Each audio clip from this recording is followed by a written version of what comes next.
Warning. The views and opinions expressed in this podcast are solely the personal opinions of Azmat Sherwani and any guest featured on the show.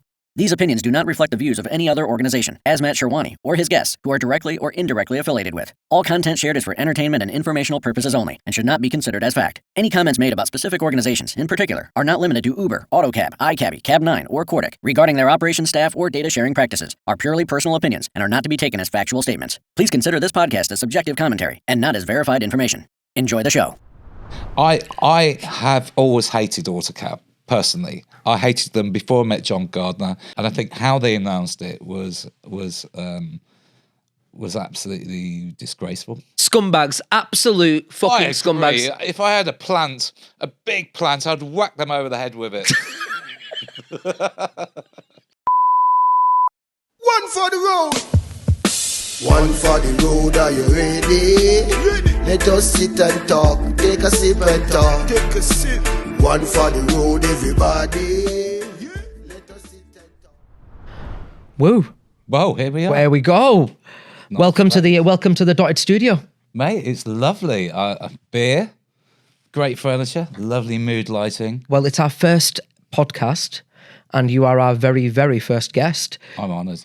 Well, mate, the honour is all mine. So one for the road. The reason it's called One for the Road, because it combines my two favourite things, talking shit and drinking. So yeah, let's get on with the drinking, less of the talking. Well, That'd cheers. be a very dull podcast, wouldn't it? I'll cheers to you. Cheers, buddy. Cheers, mate. There we go. There we go. And it's real. It's not just a prop either. That's nice. Right, so the reason I did the podcast was because I wanted an opportunity to give a platform to people to be able to come on and talk about either not just issues in the industry, maybe some concerns, but also relaying any messages that they would want out there.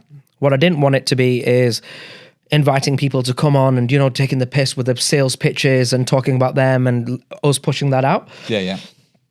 So, in my opinion, you've got a really good story to tell because of the worst kept secret ever that recently took place, and that was an incident between you and Autocab. Oh, right. Which one? Well, I could say that by myself as well, but no, basically the main issue being that so you put a video out. Yeah. Right? And then you took your tail between your legs and then apologized, and an apology went out. So do you want to tell us what happened or what went down? Yeah. Well, I've always obviously been quite creative like yourself with our social media. Some of it hits the mark, some of it doesn't. On this particular occasion, we were under a lot of pressure because half our fleets, or just over half, were moving across to iCabbie. Yeah. And Plymouth being one of our premier sites, the 400 odd cars there across two brands, Taxi First and Tower. It's quite a big move for them to move to iCabbie. It's very much a Autocab town, legacy firm, drivers used to Autocab. So, and even the management at the time weren't 100% sure about the move, why we're doing. Don't forget, in Plymouth, they've not had Uber at this stage. They weren't on Uber Local, so weren't affected by any of that. They were just plodding along. And it came about that we heard that our rival company and Autocab in the town were being supported by Autocab doing a driver's day specifically with a message that change is a bad thing. Yeah. So we had to put out something very quickly to our drivers to sort of say, look, change isn't a bad thing, but these are the reasons why we're moving system. Yeah. And so when I thought, well, what can I do to say the reason why? Obviously, it was natural to sort of relate the fact that Autocab is owned by Uber. Yeah. At this point, I think it was September, October, it had been announced that Uber had got a license in the town. So it seemed quite apt. Well, that's the reason we're moving, because of the Uber ownership of Autocab. Yeah. So that was the message. We weren't intentionally, it went bloody viral. It did go viral, yeah. Fucking everywhere, which obviously upset a few people. And because it was a Friday night with a couple of glasses of wine, quick edit by myself, I didn't quite get the messaging right. So I think the message implied that Uber might be looking at your data, what the message was meant to have said was like, Uber owns Autocab. Yeah. And therefore... They could. Could, Okay, potentially. Yeah, but you just didn't use the word could. No. And it went up because I thought, well, the audience really is just aimed at my own drivers. Yeah. Because we were promoting a driver day at Plymouth Argyle. But of course, it's ended up in the hands. So it went out to the drivers. No harm done. It was a shitty video, a little 30-second video, but ended up going viral amongst the trade. And obviously, Autocab heard about it and blew up massively, quite rightly so. And obviously then get legal letters going, blah, blah, blah, you've said that, naughty boy. And apologise. Again, apologise. At the time, I could have fought it, I could have fought, but I thought, well, it was only aimed at the drivers. I don't really, I don't like to upset people. Yeah. Do you see why it went viral, though? Yes. Right? Yeah. Because ultimately, you've had the balls to say something that a lot of people are thinking, that a lot of people wish that they had the balls to say. And the fact that you went and did it, you were a little bit of an industry hero, shall we say. And that's why it got shared. I was guilty of sharing it. You know what I mean? So ultimately... that's why it went viral. That's why it went viral. It was all my fault, so apologies about that. Let's rewind it a little bit and talk about... So initially you'd said that you'd moved you'd announced that your drivers were moving away from Autocab and they were going to iCabby. Okay. I don't want to focus on why iCabby because I don't want people to then construe this as an infotainment. Exactly. iCabby, which it isn't. iCabby's shit. They're both shit. So what I want to do is focus in on what your concerns were about Autocab and why you decided it was best for you as the second largest fleet in the UK, nearly 4,000 cars. Well done, by the way. Yeah. For you to do that. So do you want to run me through what was going through your mind? To be honest, when I first met you and when we started Take Me, we had to sit on the fence because people are so entrenched in their systems, whether it's Autocab, Cordic, whatever, because it's the brains of their business. And no one likes to change the brains of the business because the whole ecosystem of a taxi firm stems from that DMS provider. So, we found that the Asian firms were entrenched into Autocab. Yeah. The others were a mixture of Cordic or iCabby. Yeah. People had very good relationships with iCabby because they're the Irish, they're friendly, and knew them on personal. And people had a relationship with Autocab either because of Hassan's father, who I never had the privilege of meeting, or because of the product itself. I mean, I have to be fair in the balance of judgment. The Autocab product is very good. Yeah. Me personally felt uneasy about it being owned by Uber.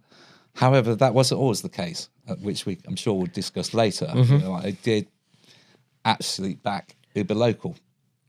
My big bad, maybe, but it felt right, and we can talk about that later. Yeah, sure. But back to the point. So we had Autocab, iCabby, and it came to apparent that none of these systems would work together. We tried to explore building a bit of middleware in between so we could link all the fleets together, and they're very protective about their market shares, these companies. So that wasn't possible. So we had to go with one or the other.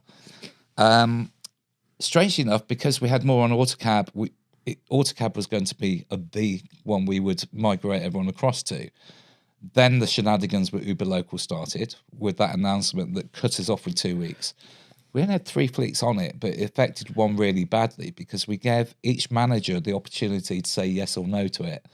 Because we don't micromanage. You're in charge of that area. You've got to build it up, look after the drivers and customers.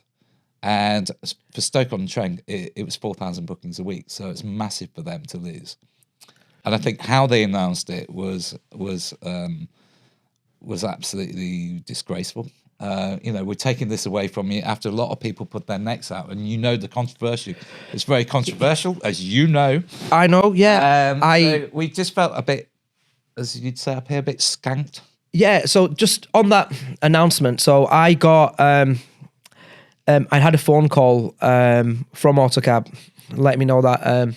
Safa wanted to speak to me to let me know about what had gone on, that they were scrapping it. So when I got that phone call, I think the reason I got that phone call was to minimize an Azmat outburst. And I'll be it's not about yeah, exactly, yeah. How do we calm him down sort of situation? Because it was one of those moments when I'd felt like I'd been heavily criticized. When I was doing my protests and I was going out in the market and telling people this is categorically the worst idea that that's ever taken place in the taxi industry. They were doing webinars. Safa was telling people, Uber want to work with you. Uber is your friend. They've completely changed. They've gotten this new CEO. All this kind of stuff that they were putting out in the market, and I was like, nah, it isn't. And the reasons I gave were, once they've got what they want, they will launch their own cars in those areas. Okay, That is it. Ultimately, that is it. And then when they pulled the plug, I at one point wanted to shout from the rooftops. I was right. I didn't.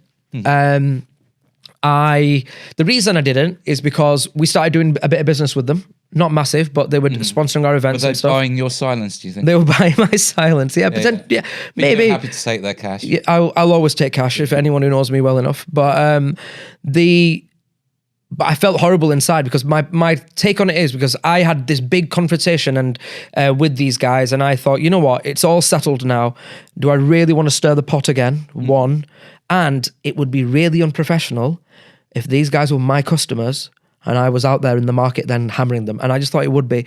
I was vocal on the WhatsApp groups, but that's where I left it. Yeah.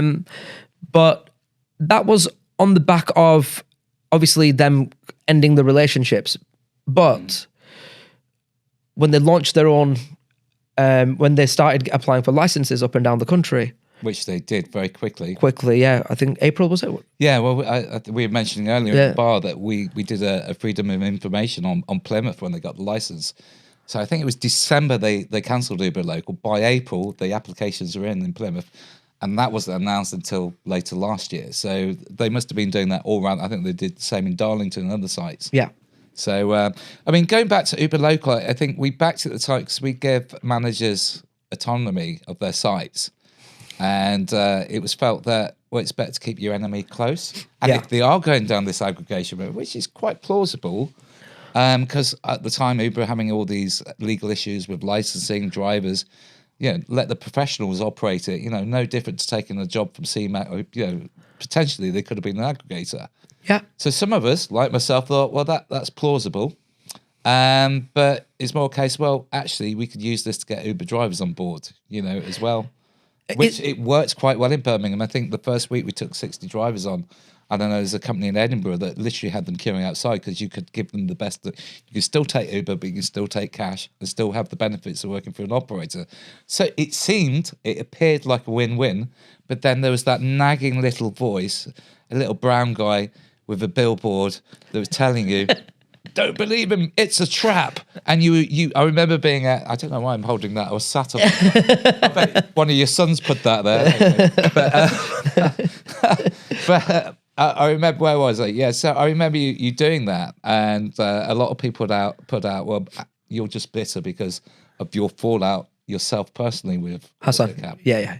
So, yeah, I think, so just going back to that incident, so I remember the day that I did the protest and I was going to step out in front of everyone. That was an easy decision to make, by the way. Yeah, because that took balls. Yeah, so, you know what I mean? I pride myself on the size of my balls. I say what I lost out on length, I made up in size of balls. But what I will say... I'll drink to that. What I will say is, when I made that decision, I was basically... I remember being in my room thinking, is this the right thing to do? Because you are going to alienate yourself from a lot of people. I said that to you. I said, if you've just launched Dotted and you've already alienated half the market by slagging off their entrenched dispatch system. Yeah. So the thing, well, it's not the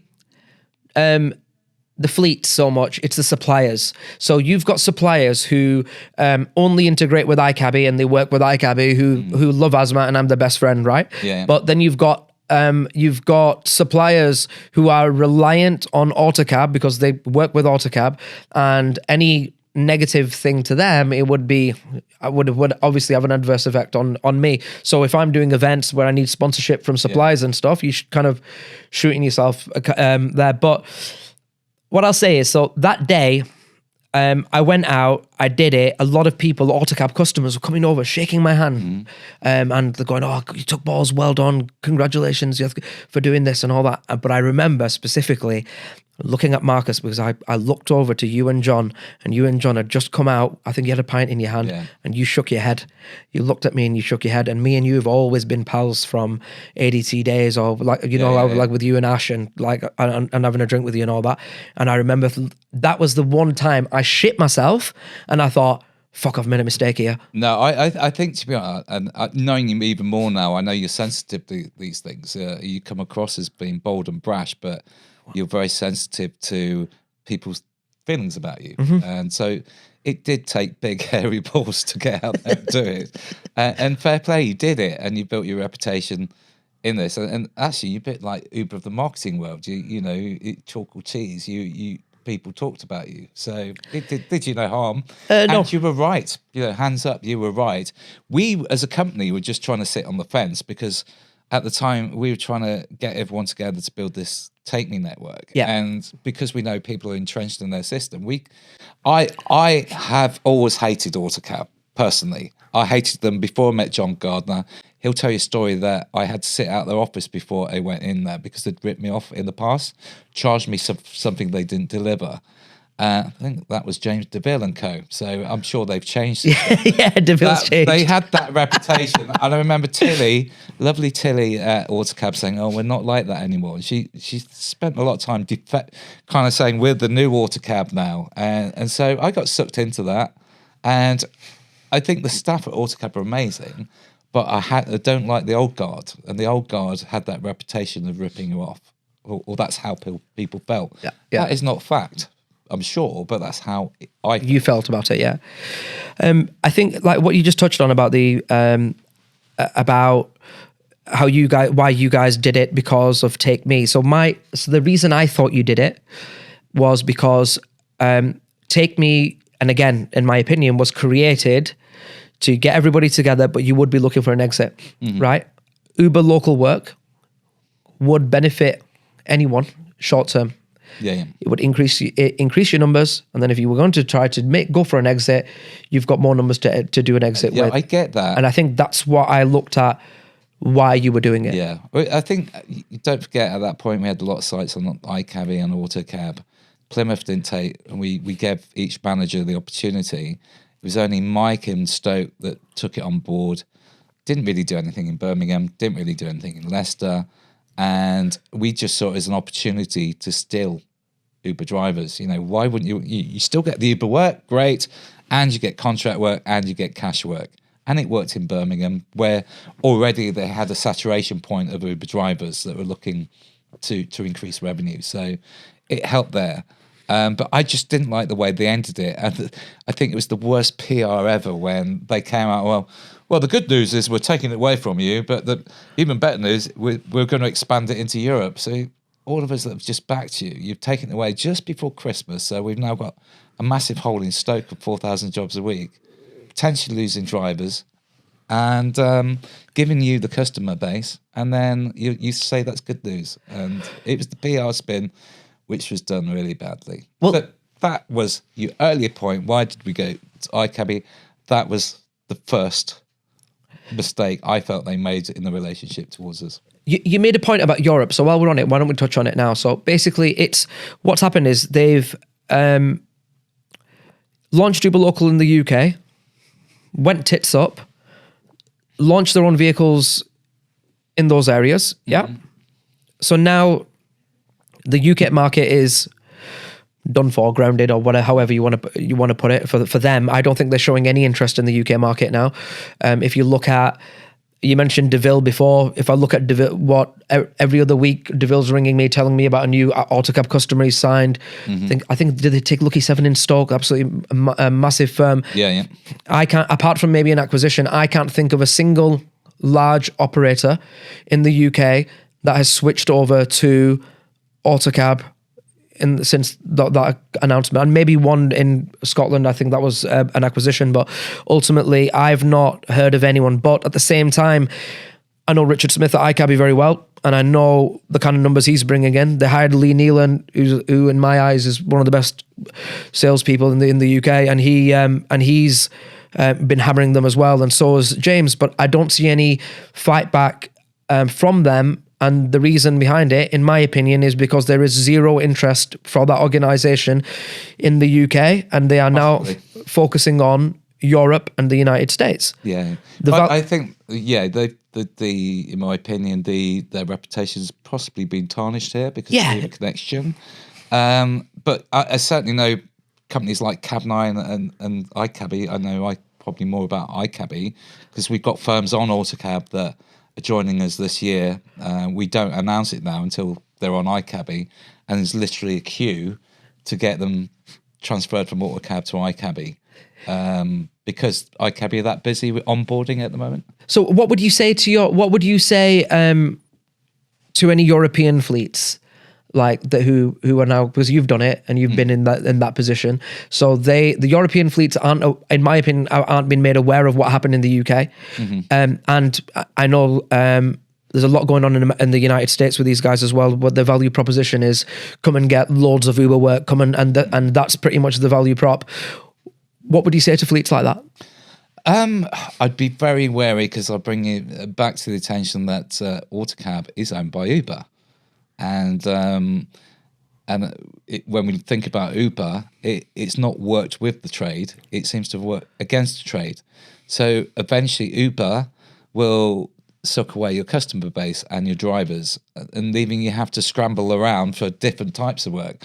I was with a well-known company in Ireland the other day, and the guy I worked with on Ride, and he's done very well because he's accepted the chimney pot work, the bread and butter stuff, is now gone to your Free Nows, your Ubers, your Bolts. So he's moved more into the B2B sector, and that's where it is at. But yeah, I mean, you literally see in towns with Uber. You know, I live in Nottingham, and you see the super fleet there that was the super fleet a few years ago shrink down to almost nothing. Same with us in Leicester. We had 700 cars down to about 235. So just be very wary, of these huge American ride-hailing apps, really. After everything that's gone on, why do you feel that these fleets are loyal to Autocab or want to stay with Autocab? You walked away, right? But when I see the Uber local going bust and all the promises that were made, and then they were proven to be incorrect, I'll say, then why on earth, what is in the magic Kool-Aid that is making them make them stay? What do you think's going on? I think it's a mixture of things, to be honest. I mean, we went with Autocab because of the soft merge facility. When we were trying to build a group, it had a great soft merge thing in there. But why do people stay with any system? Forget the Uber ownership. It could be out of loyalty because over the years they've grown with them.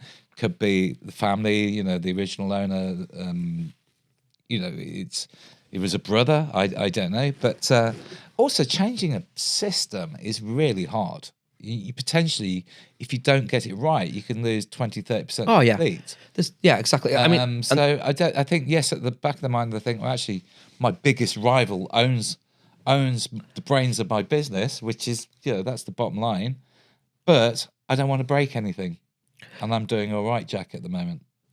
So the 80% discounts that they're offering now, Uber. So for people who don't know, so in the Uber app, in certain areas, Peterborough, for example, they were offering an 80% discount on rides for a period of time.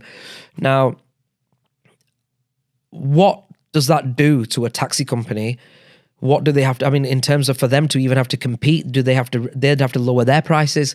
But again, if I was a baker and you were a baker, I came into your town, opened a bakery next door and offered the same loaf of bread for 80% less, surely there's got to be some kind of protection for that. And that's why with the CMA letting us down, this is why I went to the CMA, was because of this.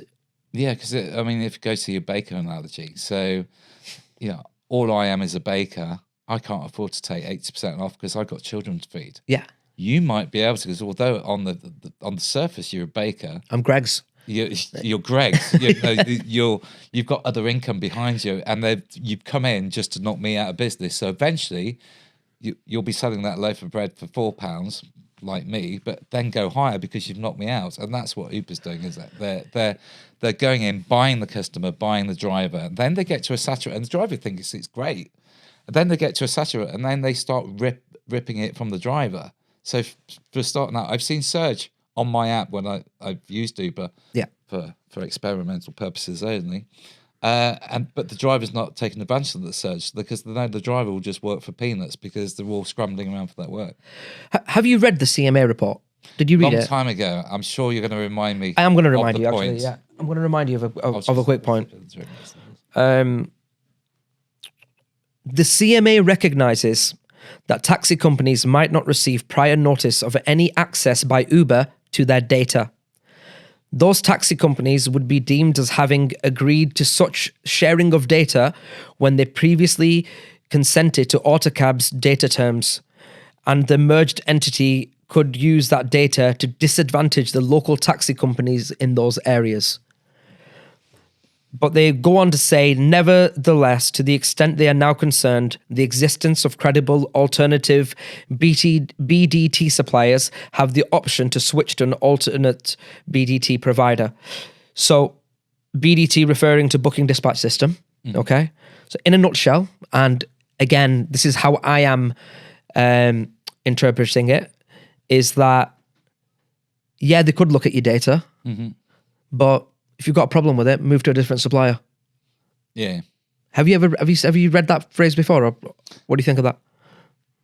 Yeah, so potentially they could look at the data, and if I have a problem with it, move to another supplier. That's basically what that is saying? Yeah, pretty much. Do you think they're looking at our data?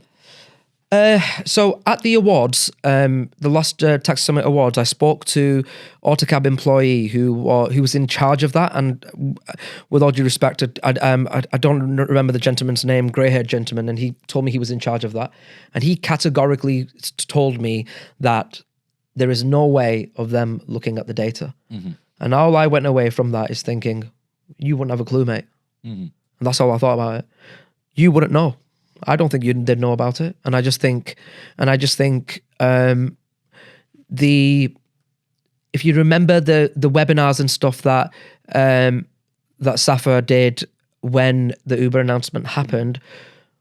So if all of that was false, right? And I'm not saying he was lying, but it could be that he wasn't even aware, that he's not even in the loop, because there's such a large fucking organization. Uber could just be like, well, this is what our plan is. Yeah, we'll tell them when they're ready. Yeah. And you know what I mean? And he has to go to market with that drivel, right? Yeah. And then he's gone to market with that drivel. Afterwards, it's all proven wrong. Right, what's the new narrative and how we can save as many customers as possible so we can push that out. But ultimately, I believe that the directors must have bonuses that are linked to Uber trips. And their main goal is to do that, because look, you're a large business. Don't they share a similar board?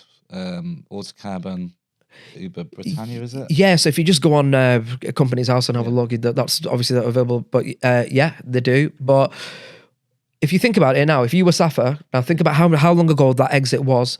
Now, it was reported to be, 60 million? I don't know if it was that much or not, but ultimately, why is he still there? Yeah, if I had 60 million, I'd be on a yacht somewhere. Why would you be there? Yeah. I'd delete your number. Do you know what I mean? I'd be gone. I'd be sat on a yacht. I'd be gone. Like, do you know what I mean? I'd be like, what the hell? Like, what? Delete his number. He's going to come after me, borrow some money to buy a taxi firm in Malton or where. I'd be like, what the fuck? I mean, why on earth would you still be here? So this is what I'm trying to get at, right? There's got to be. So we've got everyone in the UK I keep using the term drink from the Kool-Aid. We've done that. Now it's the United States and Europe's turn, maybe. I don't know. But I don't know whether bonuses are linked to it or what's going on. Look, I generally think the people at Autocab, I've dealt with them, that as a whole, they're nice people. Yeah. And it's good software. It does its job perfectly well. I generally think they don't think Uber are taking advantage of their ownership. Yeah. So I mean, But I know if it was me and I just bought a house, I'd want to look inside the house. yeah, 100%. I think it's for example, when they went to the councils and got licenses, I'd love to know what they said to those councils. So for example, like so councils that's not been letting you in for years, and you then go, oh, by the way, I've been serving your area for the last 2 years through this fleet, through partnerships with them. Did they say something like, well, these are the times where passengers can't get home, this is the areas we could fill, this is what we could do? Ultimately, was that Uber local play a Trojan horse to get into all those councils and areas up and down the country? That's something that you've really got to look at. Yeah. It does. It's mind-boggling, really, but it's quite feasible, isn't it? It is feasible, and do you know what I mean? And it's not for me or you, I think, to go out and say and make accusations to them of they've done this or they've done that, because ultimately I don't have any proof that they've done anything. No. You don't have any proof of anything, don't they? Because believe me, if I had proof, you'd all know about it. So Yeah. all I can say is now that we've got everyone onto one system and migrating others to the one system, it's easier to sleep at night knowing that the data is safe. Yeah. And that we're not giving anyone else an advantage.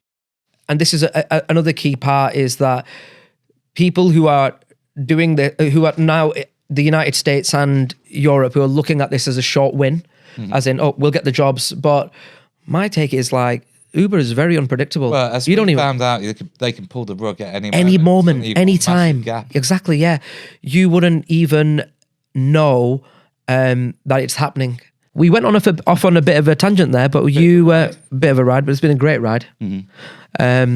So you said there was 2 things that made you leave Autocab. We've been through one in quite detail, so I'm guessing the next one's going to be a bit of a bombshell. I can see by your face. So what was number 2? Right, yeah. Have a drink. Go on, I'll have one too. Everyone put your seatbelts on. To be honest, this has really pissed me off, and it still makes me angry now thinking about it. I'm sort of bloke, I put all my trust in people, especially with your partners, your tech partners and suppliers. As we've discussed, the brains of the industry. And that relationship is built on trust. Yeah. And I felt let down because I've defended them through the Uber Local fiasco. Then we had, last February, about a year ago, MBH was the PLC that originally bought ADT and Intercity and Stoke. And they went bust, also VGT and Barbara. So it's 3 companies out of the 30 were owned by MBH. They didn't own Take Me, as in the brand, or the software, but these companies, but it went bust. So terrible time, because once they went bust, the companies themselves are an asset to the administrator, because if anyone goes through that, you have an administrator. These companies were profitable, but the shareholder wasn't. So the administrator is looking to sell these companies on. And we thought, well, we'll keep that quiet and we'll just buy them back because they're a essential part of our network. And more to the point, there's people's jobs at stake. But somebody at Autocab, and we know it was Zappa, told another taxi company, in fairness to them, I'll keep their name out of it, probably sold a couple, but they started bidding against us with the administrator. And Jesus. It's people's jobs. It's a traumatic time anyway, because you're dealing with an administrator, and it was people's job. And this is a company I trusted. They got all our data, all our information, and working relationship, and they're telling people that Take Me Group is in trouble. Go and buy it from the administrator, which wasn't true. It wasn't Take Me. It was just a couple of shell companies that had originally been ADT or Intercity that this PLC owns, and they didn't even hold the operator's license. So there's nothing to buy, but they put that out there. And do you pull them on it? Yeah, we sat down with them all at PHTM last year. John too. We sat down with the whole team there, and I expressed my dismay. And the fact that it was then we were sort of saying we're moving to ICAB, we just can't trust you anymore. And what was their reaction? Not a lot. I don't think they took us seriously. They tried to send Mike in and people like that, and Kirsty was being extra nice, and some of the staff, and they're lovely. Yeah. But my main beef was this shouldn't have got out there. That we thought we had a good relationship with them, and it just pissed all over us. Yeah, I can only imagine how annoying and frustrating that would be. It's not for me. It's just for your staff, and fortunately, it came good. We brought the companies back, and they're ticking along nicely. It's making profit, and everything's good. But that period when we needed people rallying around us, helping, it was only, as I say, 3 companies out of 30 within the group.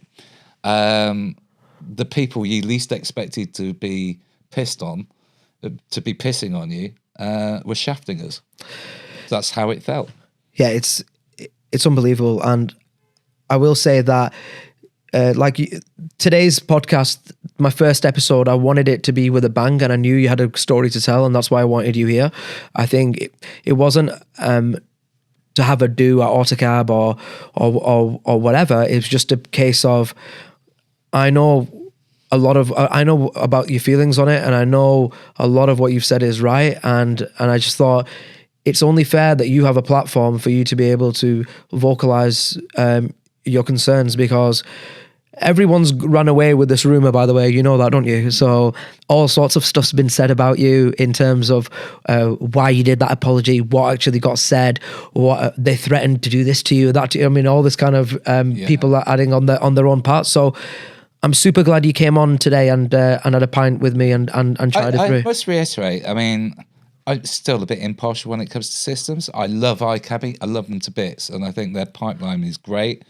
I also think the Autocab product is brilliant, and it always has been.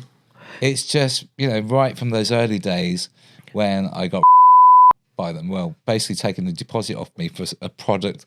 They didn't even have an Apple app, but that's a different story. But so I always had a bad feeling about them, but the product itself and many of the stuff is brilliant. So when I went on my rampage, shall we say, about them, I never criticised the product. Yeah. And people were like going, oh, but the tech's great. I was like, I never said it wasn't great. Yeah. Do you know what I mean? Streetcars is my local taxi company, by the way. So do you know what I mean? At the end of the day, it's not a case of I ever said their product was bad. It was everything else around it, with what happened with the Uber ownership, and like you said, with trust issues and everything that else has happened. And it's good to get those out and to highlight that. But as you said again about people, I mean, I love Kirsty. I think she's an absolutely fantastic person. Mike, who they brought in, I think he's brilliant. We spent time with him in Marrakesh. I love Mike. And honestly, I think he'd be a great CEO. Took the words out of my mouth. I think when Safa does decide to call it a day, or Uber decides for him, or whatever it may be, I can't think of a better person for that organisation to help them along their way than Mike, because he is. I think he's brilliant. Into the horizon, then Mike would be fantastic. No, but honestly, I think Mike would do wonders for that organisation. I think he would be a great member. I think he's CEO material for sure. 100%. As far as the first podcast goes, I don't think I could have done better. Yeah. Let's hope the 2 viewers really enjoyed it. I'm sure they will. I'm sure they will. Mate, honestly, you are doing incredible things with Take Me. Thank you for all the support that you always give us and my organisation. But also thanks for being a pal. I can always ring you up and ask for your advice and stuff, and you're always there. So much appreciated.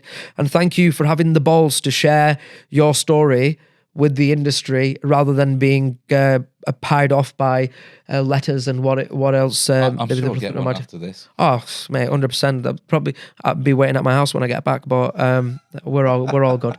We're all good, I'm sure. So, ladies and gentlemen, thank you very much for joining me. David, thank you very much for joining me. I want to say there's going to be plenty more of these coming up. I hope you've enjoyed it as much as we've enjoyed making it.